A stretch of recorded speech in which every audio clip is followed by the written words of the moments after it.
G'day guys and welcome back to the Freo Faithful Podcast, episode number Josh Tracy. That's the niche. episode of the Big Kahuna. Any other niche Dockers players that wore the number 35? Tim Ruffles. Actually, who? Tim Ruffles. Was he the guy that kicked like 4 in that derby just randomly? I think that might have been a bit before He your was time. before my time, actually, but I think he was. Yeah. Gary Drop Kibbettson. for your most... Oh, yeah. He moved to number 5, didn't he? Yeah, I reckon. Yep, but Yeah. there's definitely a photo of him Anyway. at 35. We are here for a pre-season podcast. Noah's been going down to the trainings a fair bit recently, so he's brought back some good inside knowledge, which is why we love him on the channel here. We're going to go into some Dockers news, some general stuff around the club, and we're also going to talk about the evolution of each line. How are we going to see growth in 2026? Keep it locked to the Freo Faithful channel. Make sure to subscribe if you are new to the channel. Before we get into the podcast, me and Noah would like to announce that we have begun channel memberships called The Faithful. So, do you want to take us through what this entails, Noah? This is basically just a little extra supporters club to help, everything on the podcast improve and whatnot. You'll get a loyalty badge next to your name in the comment sections. You'll get a little Freo Faithful logo. And depending on how many months you remember, you'll get a little star on top of the logo. It's pretty revolutionary. How cool. You'll get some custom emojis to use in live chats and in the comments. We got a Murphy Reid head. We got a Paddy Voss head. We got a flag mantle badge in case we, beat North Melbourne by a point. We can get ahead of ourselves. You'll get priority reply to comments. You'll get every one of your comments replied to. Early access to new videos. That's a big one. So we schedule videos 12, 24 hours in advance usually. As soon as we click publish, you'll get it 12, 24, 2 days early, whatever. You'll get all the new videos straight away. You'll get a member shout out. So, down the bottom of the screen at the end of each video or throughout every live stream, you will see your name on the screen. And you will also get exclusive free entries into giveaways we do throughout the season.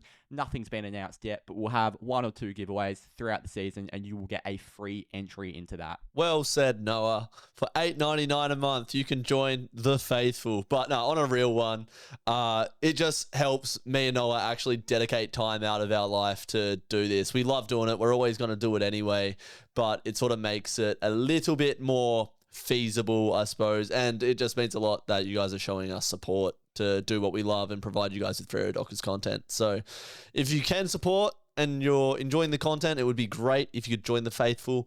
If not, we still appreciate you guys as much. Let's get into the podcast. Noah, what have you seen at training recently, you little scout you? My little scout me. Well, first and foremost, pre-Christmas, I was down there for a couple of sessions, and I want to quickly touch on a few things there because, in particular, our NGA program has had a bit of an overhaul. Now, we've had some decent prospects come into the club in recent years. Toby Wan looks the most exciting at the club at the moment, but, we also had the Josh Drapers, the Liam Henrys, these types of guys. Now, we've had 3 guys who were training pre-Christmas and are still training, I believe, a couple of sessions a week right now with the main group. And they are Finlay Yeo, Josh Nathan, they're both from East Freo, and Lucas Robinson, the prodigy from Lake Grace, and also plays for South Fremantle.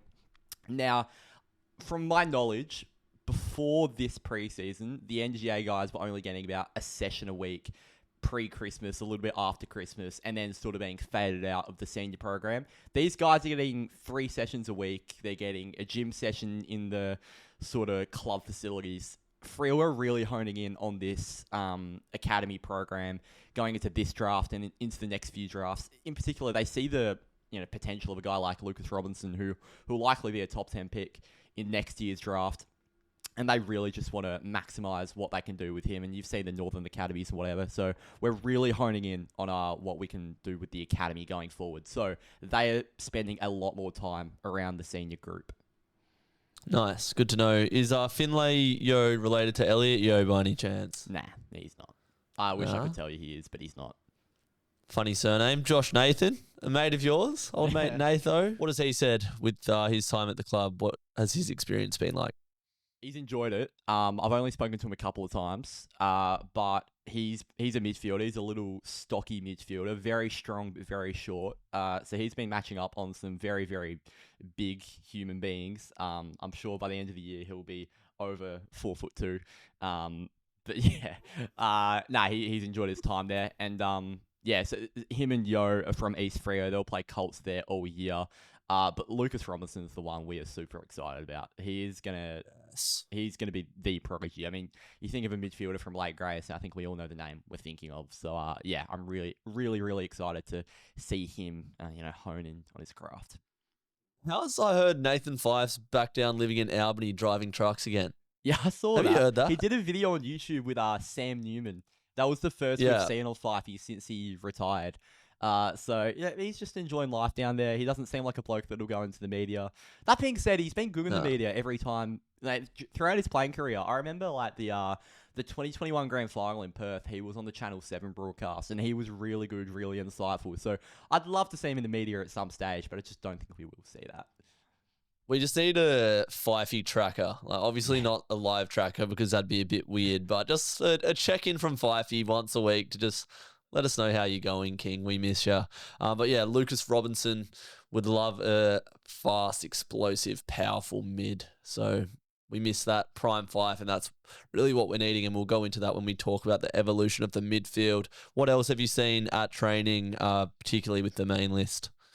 Tobin Murray, this is a guy we got at pick 40 in the national draft. You see, we got Adam Sway in the first round, and you instantly think, geez, he must be primed for a debut in 2026. But Tobin Murray's a man I think who will make his mark very early on in the season. You saw Isaiah Dudley made his debut in round 3 of last year.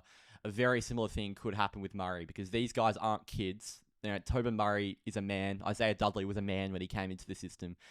They've played senior state league footy. And I think Tobin Murray has got the body, the build, and the craft to really make an impact on this Freo list. He has pressure, he has goal craft, and he's not a small boy. So, yeah, I think Tobin is looking really good, and I think he'll be in our team within the first few weeks of the season. How tall is Tobin Murray? 180. Okay.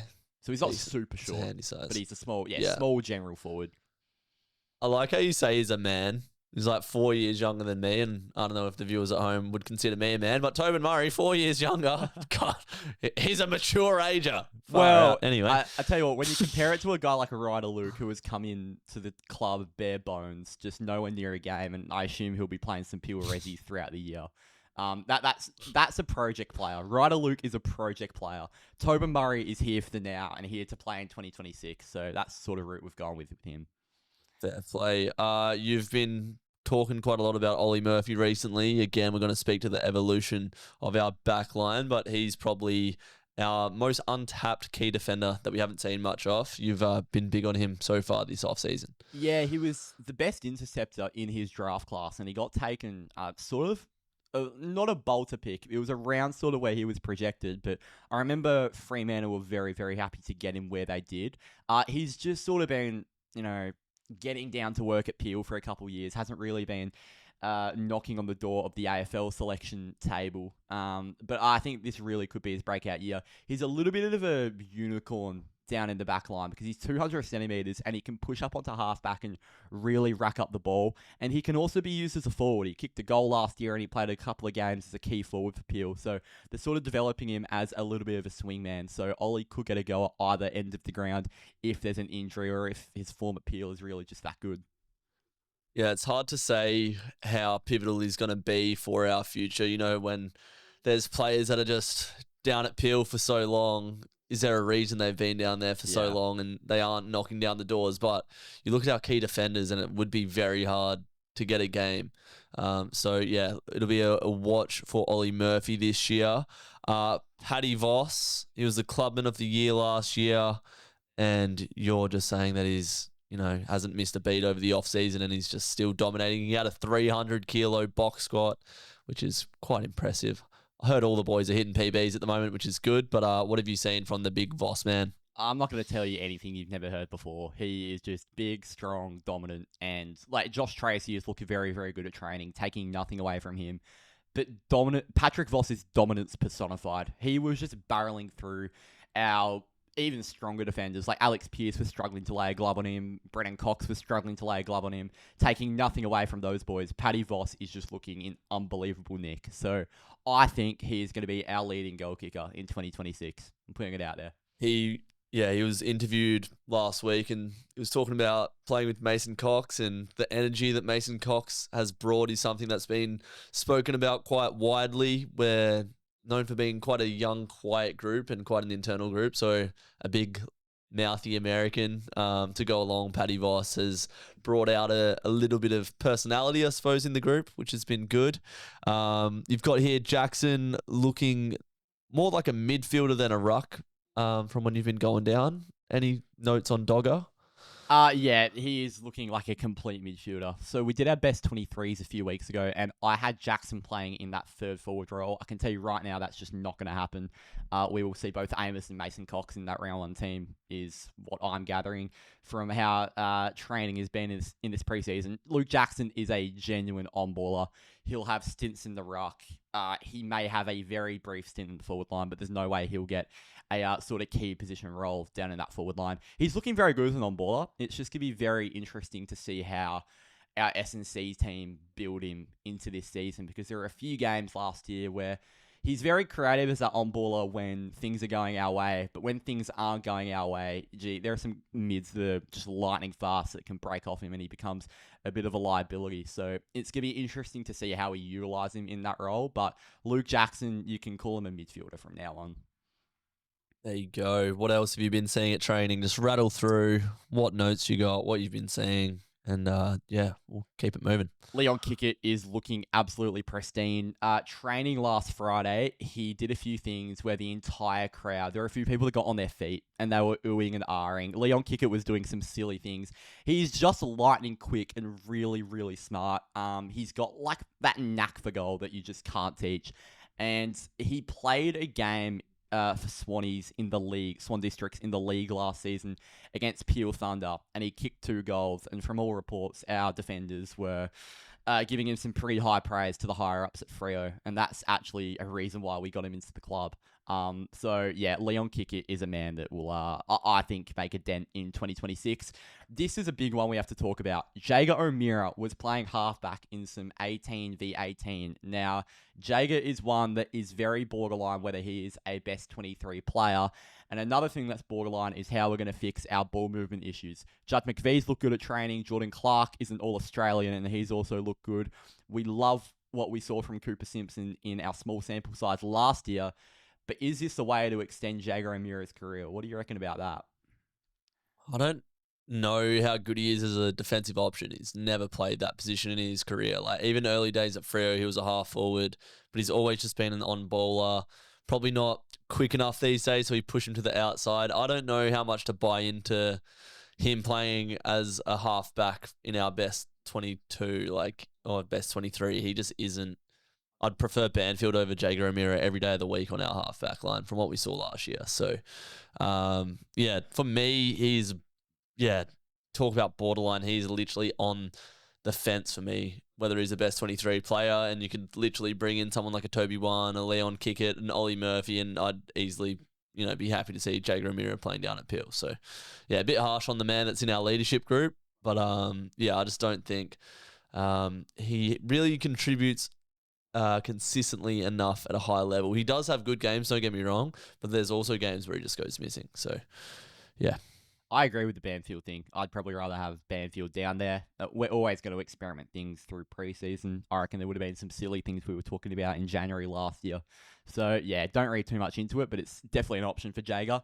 You mentioned Toby Wan there. He lowered up from 60 and kicked one on the run last week. He is looking very, very good. As I mentioned, our NGA, the guys who have come through our academy haven't necessarily been world beaters. Like, Walker is a decent player. Draper's a decent prospect. Henry, everyone had their opinion about.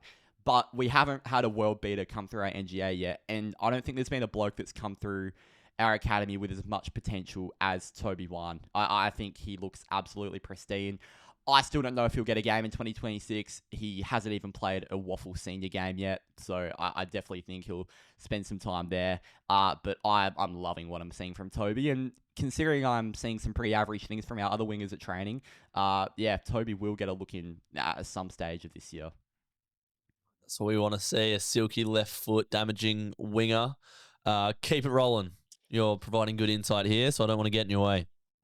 Alex Pearce has had, I reckon, 90% of his preseasons across his Fremantle career have been interrupted, and touch wood, but so far this one hasn't been, and he is looking in very, very good nick. If we can get him right for round one and just at his absolute sort of athletic prime, I think we're going to be in very, very good stead to start the season. I haven't seen Moose look this good this early in a preseason in a while.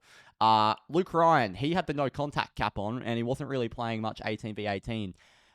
I'm not sure if we're just managing him, but he did look very sluggish. I'm not sure if he had an injury towards the back end of last year, but Luke Ryan certainly did not look like himself, and he was even overdoing a few kicks whenever he did get involved with the ball. So I'm not concerned about Luke Ryan, but I hope we get him right for round one because he's looking nowhere near it at the moment.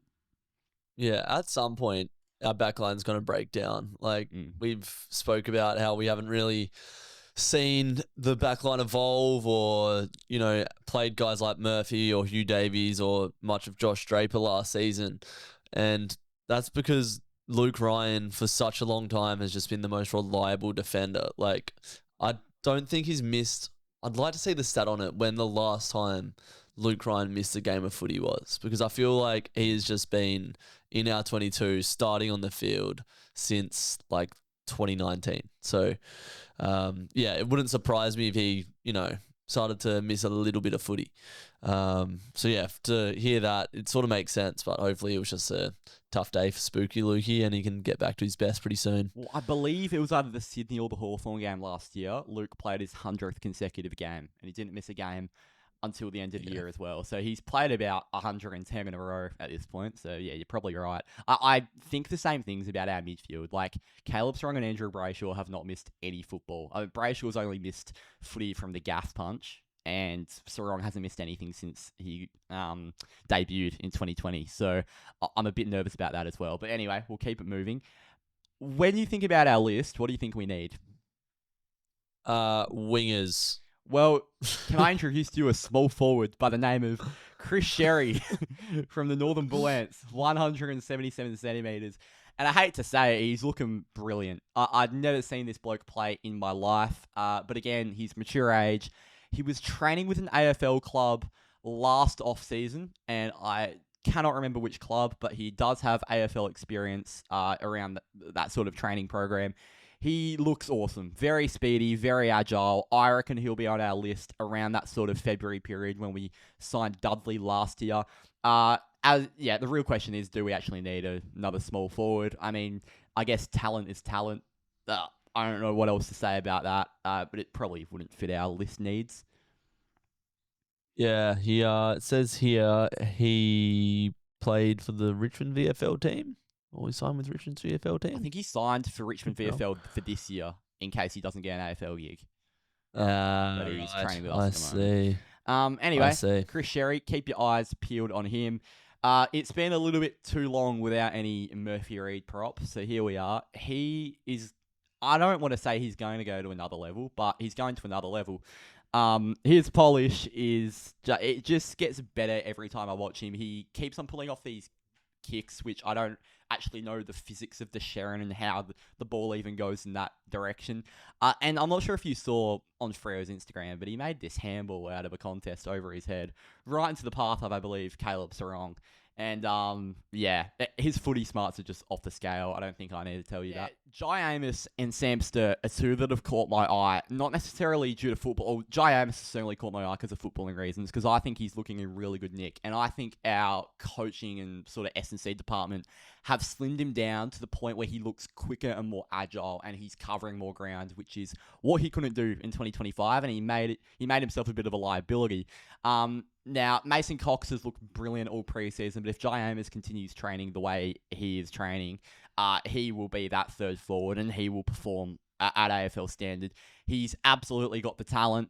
It's just sort of getting his body right and getting his role right, and so him knowing what his role is within the team, because it felt like he was a bit confused throughout stages of that 2025 season. So I'm really liking what I'm seeing from Jye Amiss, and in particular, he's, as I mentioned, he's slimmed and he's looking a bit quicker. And Sam Sturt's on the other end of the scale. I did not recognize Sam Sturt at training. He is a big boy. He has never looked this buff in his life. He had a knee reconstruction towards the end of 2025, so he's going to miss a fair chunk of this season. But once he gets himself right, I really hope he is challenging our team, because Sam Sturt in 2024 was our most accurate set shot. There were games where we couldn't buy a goal and he was kicking goals for fun. He is sort of that glue guy, that medium 185, 186 centimetre guy that can sort of bring a forward line together. That being said, Pat Voss wasn't in our team then, so how does he line up with a guy like Pat Voss? That'll be interesting, but I'm loving what I'm seeing from Sam Sturt so far. So he's obviously just been in the gym, smashing weights, putting on a bit of size. Was he doing any drills? Has he been back doing any footy training at all? No football. He was running. Matched him on Friday. Isaiah Dudley, I mentioned Leon Kickett was oohing and ahhing the crowd. Isaiah Dudley was doing the exact same thing. Again, just looks fitter. It seems to be the case with a lot of our players at the moment, and his talent's the one thing that got him onto our list. It wasn't his fitness, and now he's getting his fitness in check. Duds, I think, is going to be in our round one team in Geelong, and I think he's going to be very, very hard to dislodge. So I'm loving what I'm seeing from Isaiah Dudley at the moment. Judd McVie and Murphy Reid were playing on each other on the flank. McVie was coming very, very tight onto Murphy Reid, so I'm not sure if McVie's going to get a more defensive role than we thought, or if I'm just overthinking it. But one thing I noticed from the way Juddy was playing was he was coming right up to the back of stoppages, and he was getting a lot of the football. One of his main jobs was to get the ball and distribute it. So he played a lot of lockdown footy at Melbourne. We've definitely given him a more free role to go and get the footy and use his run and dash and get it into our forward half. So from what I've seen in the one session of football from Judd McVie so far, really, really liking it. I think the Judd McVie wanted to play higher up the ground narrative is probably going to get, spoken about too much, because at the end of the day, he just wanted to come and play his footy in WA. I don't think he's really going to kick up as much of a stink about how defensive his role is. But yeah, his best area of the ground is that half-back role. So even if he does have to play a tough defensive role on a high half forward, that's, he's going to have to do that. But then if we win the ball off the half-back, he's always going to be that first option and that sweeper at the stoppage. So I'm keen to see how he lines up with Geordie Clark, and it's good to see that he's playing on a crafty player in Murphy Reid. So maybe he can be a player to stop them more half-forward maestros, the smaller types that can really unpick a defence. And I thought Juddy did a really good job on Bruce, because the one area where I noticed Murphy Reid was the midfield. It was on ball. He is certainly going to get some minutes in 2026, because I think he only started on McVie 3 or 4 times, and I reckon he was in the midfield 8 or 9. He played a lot of on-ball time, and him and Neil Erasmus were the two standouts. And this hasn't just been a one-off thing from Erasmus. He's been the midfield standout in every session I've been to so far this summer. He's looking really, really good. We see him as the answer on the wing, and he'll obviously have to play wing time because of the echelon of midfielders we've got in our side at the moment. But I'm really liking what I'm seeing from Raz on ball at the moment. I wonder why it is that he stands out. I suppose Sarong's work isn't so sexy, neither is Brayshaw's. Like, Young's always going to pull off a nice kick. Why do you think Raz is standing out so much? Well, exactly what you mentioned. Sarong and Brayshaw aren't sexy footballers, especially at training. They do their grunt work. They do exactly what's needed to be done, but a lot of the time it's not pretty. Neil Erasmus stiff-armed about 3 blokes and was looking like Dusty in a few drills. So that's the exact reason. Erasmus just looked way more exciting, and he was providing something very different to that midfield group. Well, that's what you sort of expected from Erasmus. I said it on the video that I filmed last week, the Breakout Players video, that when we drafted Erasmus, he was meant to be a De Goey, Petrarca type, like a explosive midfielder, strong, fend-off type. So it's good that he is going to evolve. And I think, it just took a little bit of time for Erasmus to get consistent footy and confidence, and probably backing from the coaching group as well. But whereas someone that we compare him to often is Matt Johnson, because they played a lot of waffle footy together at Peel. They got drafted in the same year and they play the same position. Matt Johnson played a lot of footy early on, and we'll speak about Matt Johnson later on in the pod. But yeah, he's sort of a more just traditional, like, meat and potatoes player, Matt Johnson, for lack of a better term. Like, you know what you're going to get with him, even though he's still got a long way to go in his career. He's just going to be a big-bodied, strong mid. But now Erasmus has actually been in the side for a while. It's going to be good to see his X factor, his flair, and the talent come out. The more involved he gets, and the more that he grows in confidence with his role. So I'm glad that you're seeing these things at training. He's probably gonna, I'll not play a similar role to Hayden Young, but that dynamic midfielder. What have you seen from Youngie down at Coburn so far? It was essentially 50-50 between half forward and on ball for Youngie. And when Youngie was at half forward, Murphy Reid was in the middle. And when Murphy Reid was at half forward, Hayden Young was in the middle. So we're switching those two around a fair bit, which could be a really dangerous in-game thing. I'm not sure how much time Youngie will actually spend forward at AFL level, but whenever he did play those limited minutes in 2025, front and center, forward of the ball, he looked really, really dangerous in front of goal. So he can make scoreboard impact. And I think we're going to try and get him in front of the sticks a little bit more when he isn't in the middle. Sean Darcy is another one who, like Alex Pearce, his pre-seasons have been very, very interrupted since he's come to the club, and he's moving very well. He was rucking against Mason Cox for the entirety of the 18v18, and they had a good battle. I'd say Darcy just won in terms of the ruck side of things, but moving around the ground, I think Mason Cox gave him a really good contest and probably got on top of him there. So I'm really enjoying the contest between Darcy and Cox this preseason, and I think we're going to see both of them in the same team very, very soon into the season. I do not have Mason Cox in my best 23, but we will go through this later into the podcast. Cooper Simpson and Brandon Walker running all session. Where are those guys at? What have you seen from them over the summer? I've seen nothing football related, to be honest, from those two. I'm not sure if they've got a little niggle or if they're just nursing something from last season. But yeah, those are two guys that can make an impact into our team. We have not spoken about Brandon Walker in any of our preseason content, and he's a guy that genuinely has talent and genuinely has run and gun that can add to our back six. So if we can get Walks fit, I think he will actually knock on the door of the team. We've just got such a competition for places at the moment. The amount of guys that are knocking on the door of all these different areas of the ground, which we'll speak about a bit later, we just have not had this in recent years. So it feels like every player is a shot of playing in the AFL team, and it's genuinely true. There are just so many guys with talent that could genuinely make a dent. Last but not least, this is one of the bigger things I've seen so far at preseason. Jye Amiss was starting on the wing in multiple instances. Now, again, may not be a full-time thing, but we saw it, I think, a grand total of 2 times in 2025, so it's definitely in the coach's minds. And it's definitely in your mind, because you were advocating for Jye Amiss wing time last year, and it now actually might be happening. And with him getting leaner and covering a bit more ground, I'm a little bit more open to the idea. Well, if you're talking about bringing Mason Cox into the best 22, a Tobin Murray type coming in, drafting all these small forwards, and then there's an overhaul of half backs as well. That, like, the only position that is really up for grabs that has no competition really is the wing. I think Jye Amiss played his best footy in his first and second year. The first year was pretty compromised because he had that Kidney. Was it a kidney injury? And then, yeah, his second year, particularly that game against Melbourne, like, if you watch highlights of Jye Amiss from that year, he was really effective up the ground in that sort of like wing half forward area. Taking a defender, up to that part of the ground and just being nice and agile and then using his foot skills. That's where I sort of thought he operated the best. He has the ability to be a good runner. And you see in the AFL now, guys like Jeremy Cameron playing on the wing at times. Ollie Dempsey, another Geelong player, probably a bit different and is the best winger in the competition just about.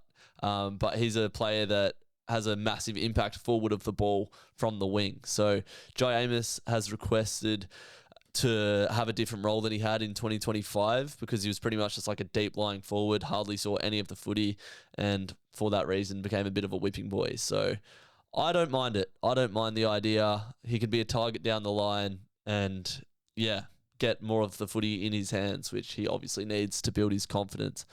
Is that all we've got from the training report, Noah? It sure is, mate. What do you want to discuss next? Good man. You are a good scout. Good man. All right. Dockers news. This segment is called Dockers news on the Dockers channel. All right. Anyway, here we go. So I was listening to a podcast thing that the Dockers have now released with Caleb Sarong. Forgot what it's called, but Caleb Sarong and Brett Rakiki, basically the build Inside the build, yeah. something like that. Something like that. They basically just voice memo each other. And it's just, Caleb Sarong, his thoughts heading into training, after training, that type of thing. The main thing I took away, other than him having bad blisters on his feet, is that Matt Johnson was a player that he gave some praise to with how strong his preseason has been, how he's grown into his body. Matt Johnson has got to be our tallest midfielder, aside from Luke Jackson, who's a bit of a, utility.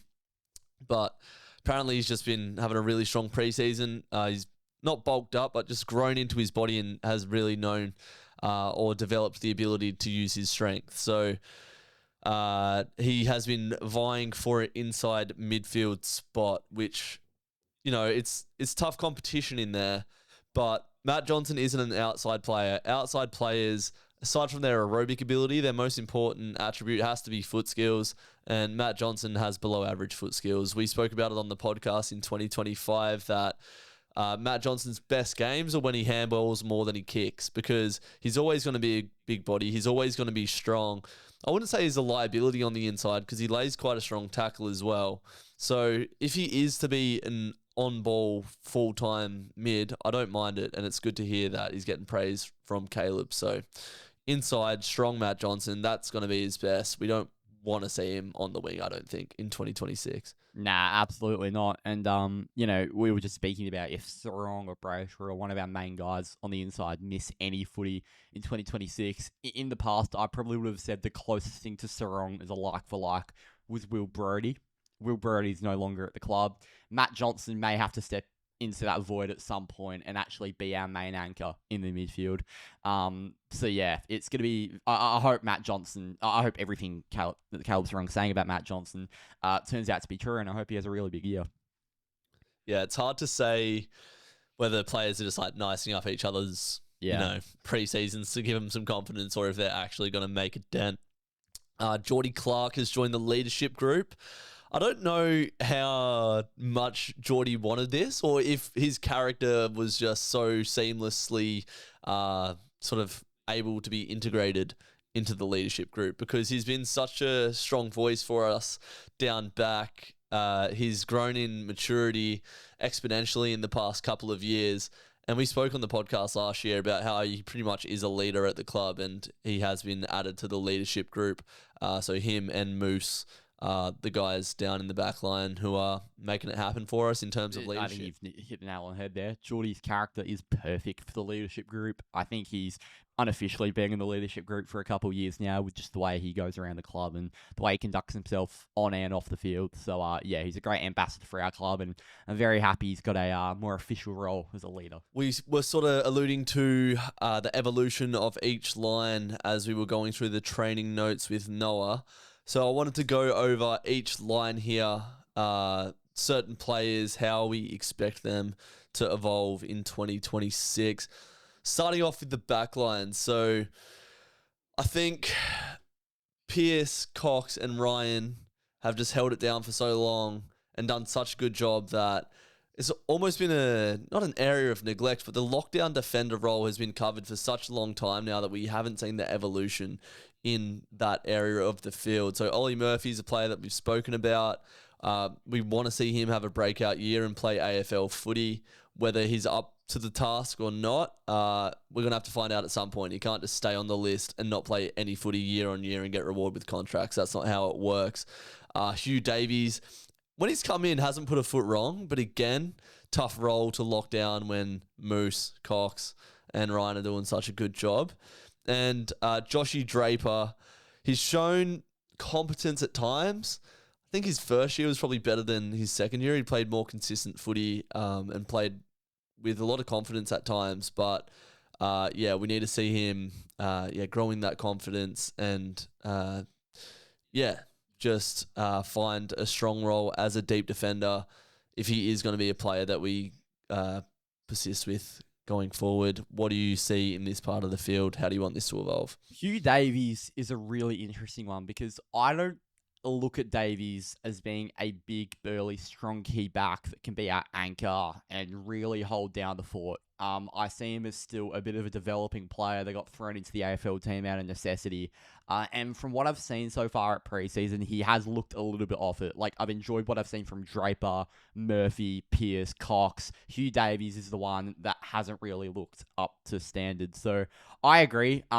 It's a very good thing we've had this backline intact for so long because there have been so many moving parts. For years, we couldn't find a key forward, and for a few years after Fife, we still had, Sarong and Brayshaw developing into the players they are now. So, the backline's been the one constant for quite a while now for Freo, and with, bodies breaking down a little bit, the age profile getting older, the question marks around our captain and Tasmania and all these sorts of things, we do need some real quality key backs to actually make a dent and really be bashing the selection door down. It's Greeny13 on Instagram sent through just the statement, Drape's breakout season. I agree. I think his first year was really his breakout. Was it his first year he was playing all those games? Or was it his second? Yeah, that was his first year. So that first year was really his breakout because he played some really good, consistent footy. He had that great game against Sydney where we won by a point.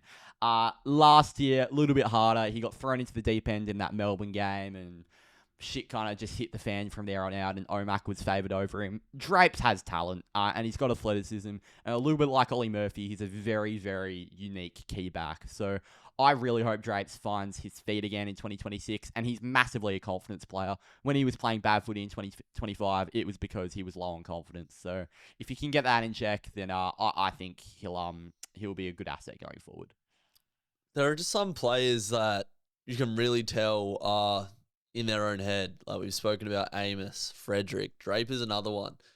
And how much faith can you put in those guys that can only show it sometimes and need form? It's hard to say, but he's got athleticism. He's a good footballer, but when he's in and out of the side, he's quite an internal guy. I worked at the State Academy the year that he got drafted, and he was just a quiet kid. So I don't know how he's grown in the last few years. I know that the players are trying to get more out of their shells, so hopefully we can see that from Drapes this year. Running backs. So I think the evolution has to just be having the license to take the game on through the middle of the ground, because that's probably been our biggest criticism and why we're sort of labelled as a boring club to watch. Not that I necessarily agree with that. I love watching the Dockers. Sometimes I hate it, but here are some names on our half-back line. McVee, Clark, Walker, Chapman, Warner, Simpson. There's 6 genuinely good half-backs that can drive our offense from the back half of the ground. And that's what we want to see. We don't want to see this long down the line, unsexy football. Like obviously, when you take the game on through the middle of the ground, it opens you up to be, counter-attacked and more vulnerable. But I'd rather us, try to take the game on through the middle of the ground more than be a side that's easy to beat. And the reason why this is so important is because that's a finals brand of football. You don't see teams winning the flag from being safe. The Brisbane Lions, in their last 2 flag victories, have taken off the inside kick so often. If you watch the breakdown of how they won those games, it's take a mark, a couple of steps back. As soon as they see a target inside, they take that kick. And, looking at guys like Clark, McVee, Chapman, Warner, and Simpson, they're all good users of the footy. The only one that I left out there was Brandon Walker. But, he's always provided that run and has always taken the game on out of halfback. So that's what I want to see from our halfbacks in 2026. I want to bring another name into this category, and you're going to laugh at me because he's certainly not a running back, but Luke Ryan. He sort of fits into this category because so much of our distribution out of the back line goes through him. And a lot of the times, he's far too safe tries to take the percentage option, doesn't come off. And I think a lot of our worst footy over the past couple of years has been when Luke Ryan has just been dire with his decision-making going out of the back line. And I think it's gone a little bit unnoticed how bad some of his kicking out of there has been. He's sort of been regarded as one of our safer kicks in recent years, and I'd still agree he's a very good kicker of the football. But if we want to genuinely improve our ball movement out of the back half, we need to give Luke Ryan a different kind of license, or we need to get the ball into the hands of a Clark or a McVie or the other names he mentioned. So, yeah, I agree. The consensus, we did our best 23s, as I mentioned earlier, a couple of weeks ago. Our consensus back sixes were Ryan, Pearce, Cox, Clark, Chapman, McVie. So Pearce and Cox take the two best oppos, key forwards. Luke Ryan can take a general forward or maybe that third tall. And then ideally we have Clark and McVie with that license, which naturally they'll get. But then since Chappie got drafted, he hasn't been that player that we thought we were getting. He's been in a shell. He's had a defensive role. That's where the coaches need to step in because, especially in that Gold Coast final, Chappie made a few darting runs off halfback, even in the Western Bulldogs game. I think he got that license late in the year, but we need to see it from the get-go in 2026. So everything you've said has been basically spot on. But I think Luke Ryan's distribution needs to be far better, or we need to get the ball out of his hands. Yeah, Luke Ryan often takes up positions towards the boundary. It's almost like he'll drive with his legs as far as he can until a player corrals him, and then it's just like a long down the line, or it's a kick across his body into the middle of the ground and that type of thing. Speaking to Heath Chapman there, and you mentioned, in the third quarter of that final, that's when he started making darting runs off halfback, or in that Bulldogs game. The common theme is there. It's a game that has implications on finals. That is what you need to do to win those games. So if we're going to go into our shell all season out of halfback and just play safe, and like you said, when there's actually a game that needs to be won because our season's going to be over and we're like, shit, we need to take the game on now. If we don't have the reps in game to be able to do that and have confidence to take the game on, we're never going to have a finals brand. Yep. I was listening to an interview with Sam Mitchell the other day, the coach of the Hawthorn Football Club, and he said his priority as coach is to have a healthy and happy list. Having a happy team is a value at Hawthorn. It's in their song. And building a finals brand. Now, I don't really know where JL is at the moment and how the game style is developing. That's one thing you don't really get to see in the preseason because, he's just the wise man stood on the side of the field, sort of just plotting what the year's going to look like, and you can't really take away game style too much from training, even if, there's drills that make us move the ball faster or whatever it is. But yeah, we need to really see JL start to develop a bit of ruthlessness, a bit of risk with the way that we play. Because if we're just going to be this long down the line safe club that relies on starts to get wins, we're never going to have a big run into September. We're just going to be this team that goes out in the early weeks of finals. So overall, the evolution is going to come from our back half. It's been our biggest irk for a while. Into the midfield we go. I think we need more speed in the middle of the ground, Noah. As hard as Sarong and Brayshaw work in the middle, they're absolute engines. They gut run for 4 quarters. They are not fast. They're not quick. They rely on running mechanics to get up to speed. They are really good with their footwork inside. You'll often see them sort of sidestep or spin out of traffic, but they just aren't fast. So they also rely on their fitness a lot to, you hear it a lot, to overrun teams, which was something that we did really well last year. So it was fitness, running mechanics, and footwork, which really is what has been driving our midfield forward. But I think we need different looks in there. I'd like to see Shea Bolton play more time in the middle because he's so elusive.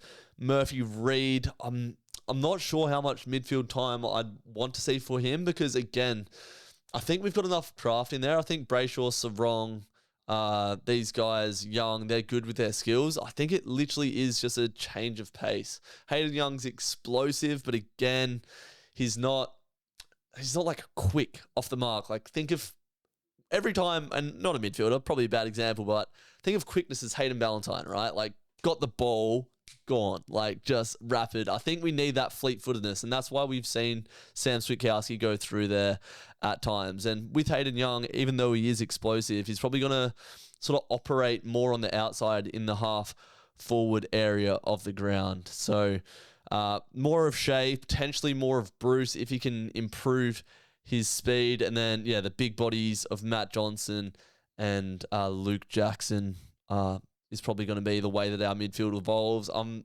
still undecided on the whole Luke Jackson thing. But what do you think you want to see from our mids on the inside? Well, I think we're sort of forgetting a key component of when we've been just bagged in the midfield in certain patches of certain games over the years, and it's been we've had a lack of a defensive midfielder.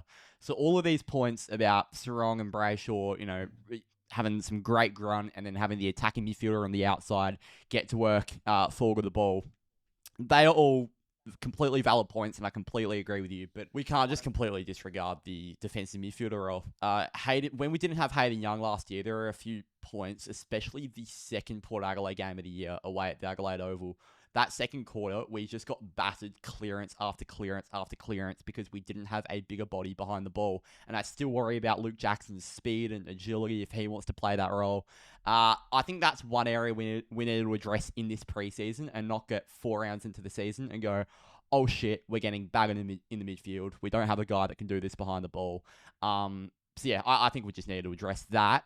But I agree, Shea Bolton, Murphy Reid, they are going to spend time in the midfield, and they need to spend more time in the midfield because we need that craft going forward. And as I mentioned before, it's going to be a really nice asset having him and Young sort of switching in between that half forward and midfield mid-game, if that's something we're going to do. And also if Bruce is sort of playing as a midfielder in that rotation, it might allow a guy like Isaiah Dudley into the team, or a Tobin Murray, or another one of those crafty small forwards that can maybe help our scoreboard impacts, as well as Murphy Reid, who will rotate through there. So I think a guy like him going into the midfield will just allow us so much flexibility in other areas of the ground, and he'll give us something so different through there. Alrighty. There's some ideas for the midfield. There's ideas and then there's actions, Noah. And we need to see some actions on the wing, because that is the position of the ground that's probably had the most change in the last few years. You think of the evolution of it was Blake Acres and Liam Henry, and then it's been, Corey Wagner's been there, Nathan O'Driscoll's been there, Jeremy Sharp's been there, Jaeger O'Meara, Jye Amiss. Like, can we not just have an Ollie Dempsey? Can we not just bring back Blake Acres? Jye just Amiss, an out-and-out winger. Well, here's the thing. We have so many halfbacks that I mentioned before, right? Brandon Walker, Cooper Simpson, Heath Chapman, Kyle Warner, who was drafted as a winger. Can we just see Chad McVee, one of these guys?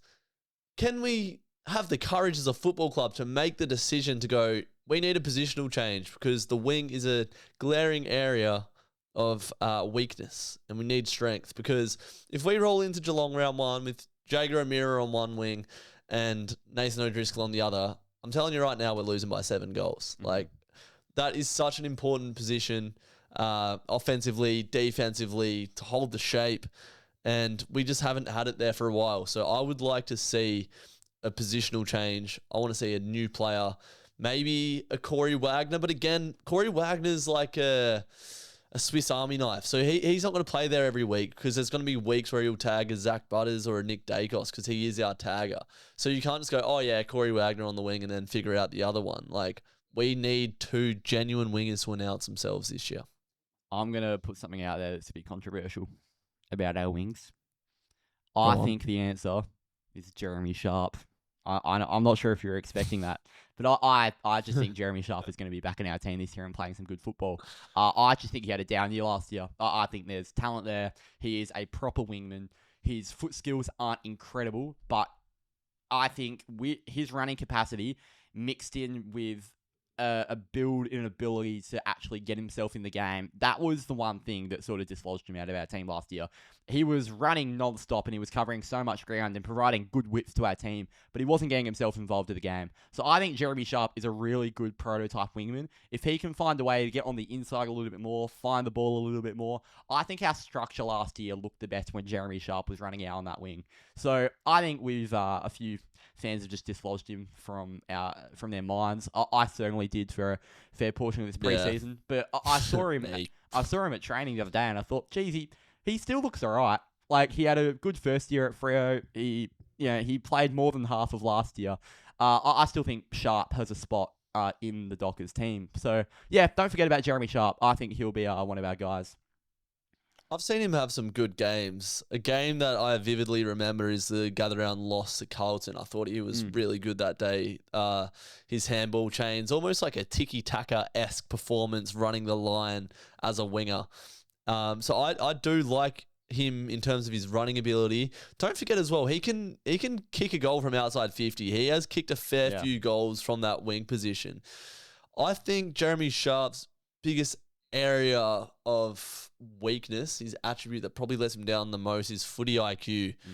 I just don't think he makes the right decision in the front half of the ground well enough. He's often a player that will get the ball, have a look around, not really have that penetrating foot skill to find someone in the forward 50, so he ends up just hoofing it, which is what Nathan O'Driscoll has done at times as well. So, yeah, if you can improve his understanding of the game, I don't think he needs to necessarily get more of the ball. The wing is probably the hardest role to play because you cover more ground than anyone and you get probably the least amount of the ball and you're just one-on-one all day. There's no one to work with out there. It is an isolated, tough position, as I have found out playing Division 15 in Melbourne. So I get it. Jeremy. You would get it. Anyway, the forward line is probably the area that I think requires the least area of evolution, given that Josh Tracy and Paddy Voss have given us a renaissance in the forward line. All I think we need to see is figuring out, where does Jye Amiss play his best footy? How can we get the most out of him whilst not impacting Voss and Tracy? And then just keep Switter fit.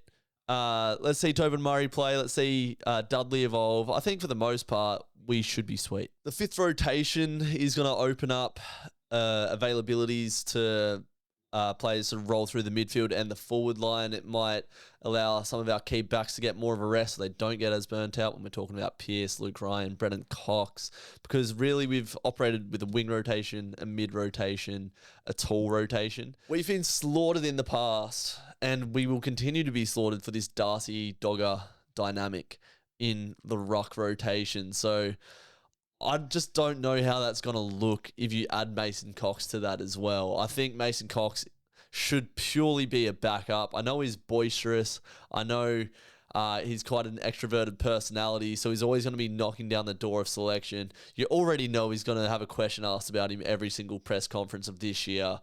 But I just don't want to overcomplicate our forward line with another tool, unless we can really utilize it to our advantage, right? Because there are teams that height and athleticism really are a key feature. You look at that Geelong team and it's like Mark Blixarves just can play anywhere, genuine utility, and they've just got tall blokes across the park. But can we become a physical, tall, athletic team that contributes to our game style? Or are we going to be a team with too many tools? I do think the benefit of Voss and Tracy is that they are quite light on their feet and quite agile for their size. But imagine Nathan O'Driscoll puts a moon ball inside 50 and it's Mason Cox, Jye Amiss, Josh Tracy, Pat Voss, and Luke Jackson going at the same ball. One brain cell just floating in the air. It's not going to be in that forward line. That could get ugly. So that's sort of all I have to say on our forward line. I think we need to take our opinion out of it. Mason Cox will play round one. He just what do you mean he just will? He just will play round one. Luke Jackson is barely playing as a ruckman. I love Luke Jackson in the ruck. I think he's the answer in the ruck. Mason Cox and Sean Darcy will be our dual-wielded ruck in 2026. That will be Justin Longmuir's first choice from round one. I'm saying it now. I hate that. It just will. And I don't think there's anything we can do about it. We can criticize it fairly or unfairly and do whatever, but it just will happen. We will see Mason Cox in purple in round one. Now, that begs the other question. Can we use Mason Cox as the Suedo sub? No, don't bring up the It's not Suedo for one. It's pseudo. I thought it was Suedo. Manchester. You've been out of high school for 2 weeks and you've got how to read. Suedo's sub.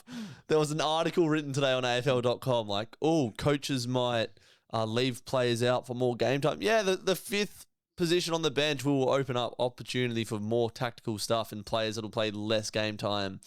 I just don't. Yeah, I don't really see that as a massive talking point.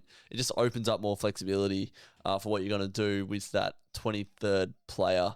What I will say about Luke Jackson not playing in the ruck, as a Manchester United fan, and you've got a Manchester United shirt on there, Noah, the downfall of Ruben Amorim was him not playing Kobbie Mainoo, one of the club's most loved players with the most X factor, and he just wasn't played at all, which is different because Luke Jackson's obviously going to play. But imagine we just look awkward, we're too tall. Are you going to play Luke Jackson in the ruck? Are you going to go one shorter next week? JL. It's just gonna put him under so much pressure, I reckon, if he doesn't put Dogger in the ruck. And as a fan, we've all seen it. We play our best football with Luke Jackson in the ruck. So it's just going to cause a lot of headache, I think, if we go forward with not playing a 200-centimetre ruck not in the ruck. Unicorn. 200-centimetre unicorn. Like, this isn't just a ruckman. This guy provides something so different that not one other team has. You can say, Tom de Koning's a bit like him. No, he's not. Luke Jackson's way better. He's way different. And he's just so different from what any other club has. Luke Jackson has to be in the ruck. I agree with you. I really do think that. As I mentioned, it's just not going to happen.